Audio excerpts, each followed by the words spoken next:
Everyone, welcome back to my channel. Good morning, সকলকে প্রণাম জানিয়ে আমার ঠাকুর ঘরে চলে এসেছি।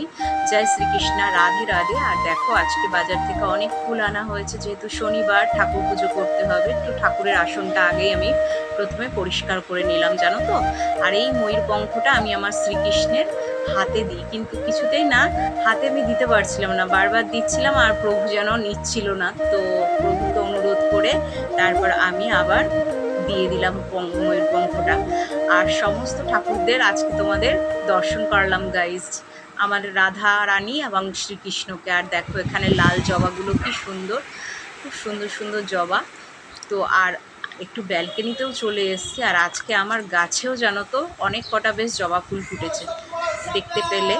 এই যে এই জবাগুলো, ছোট ছোট জবা অনেকগুলো ফুটেছে, বেশ 4-5টা ফুটেছে। এই জবা ফুল গাছ থেকে পেরে ঠাকুরের পুজো করতে যে কি ভালো লাগে তোমাদের কি বলবো। আর জবা গাছে আমি একটু জল স্প্রে করে দিলাম, জানো তো। গাছের নিজের গাছ থেকে পেরে ঠাকুরের ফুল, সেই ফুল দিয়ে ঠাকুর পুজো করতে ভীষণ ভালো লাগে। আর এদিকে দেখো, এই চারা গাছগুলো থেকে আরও চারা গাছ বেরোচ্ছিলো, জানো তো। তো আমি সব গাছগুলোতে আরও ভালো করে একটু জল স্প্রে করে দিলাম। এই যে দেখতে পাচ্ছ, আঙুল দিয়ে আমি দেখালাম, ছোট ছোট গুড়ি গুড়ি চারা গাছ বেরোচ্ছে। আর এই গাছগুলো এত সুন্দর দেখতে না। আর এই রুমটাকে ভালো মতন পরিষ্কার করে দিলাম আজকে। এই রুমের চাদরটা চেঞ্জ করে চাদরটা পাল্টে দিলাম। আর এদিকে জামা কাপড়গুলোকেও ভাঁজ করে নিলাম, জানো তো। নিয়ে এবার চলে এসেছি কিচেনে।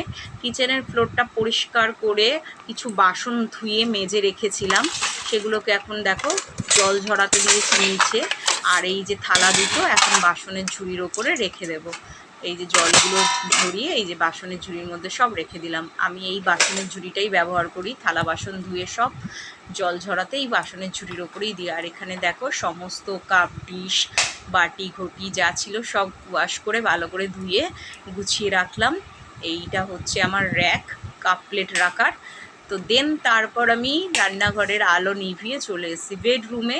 আর বেডরুমে দেখো, আজকে চাদরটা চেঞ্জ করিনি, এই চাদরটাই ঝেড়ে পুছে ভালো করে পেতে দিয়েছি। আর এদিকে আলনাটার ভালো করে একটু গুছিয়ে নিয়েছি, প্রচুর ডাস্ট হয়েছিল আর আমার ঘরে প্রচুর ডাস্ট ঢোকে। তো ভালো করে একটা কাপড় দিয়ে মুছে পরিষ্কার করে ড্রেসিং টেবিলের সমস্ত কিছু নামিয়ে ভালো করে অর্গানাইজিং করে ড্রেসিং টেবিলটা সাজিয়েছি। আর এখানে আমার প্রচুর নেল পালিশ, লিপস্টিক, আইলাইনার সমস্ত কিছুই থাকে, রিস্ট ওয়াচ। তো এই জায়গাটা ভালো করে অর্গানাইজ করে গুছিয়েছি, জানো তো। আর আমাকে কমেন্টে জানিও তো আজকে ঘর গোছানোটা কেমন হয়েছে। প্লিজ ভালো লাগলে লাইক করো, শেয়ার করো, সাবস্ক্রাইব করো। আর আজকের বাইরের ওয়েদারটা কি নাইস না। আর এদিকে দেখো, মানি প্ল্যান্ট গাছেও জল দিয়ে দিয়েছি। আর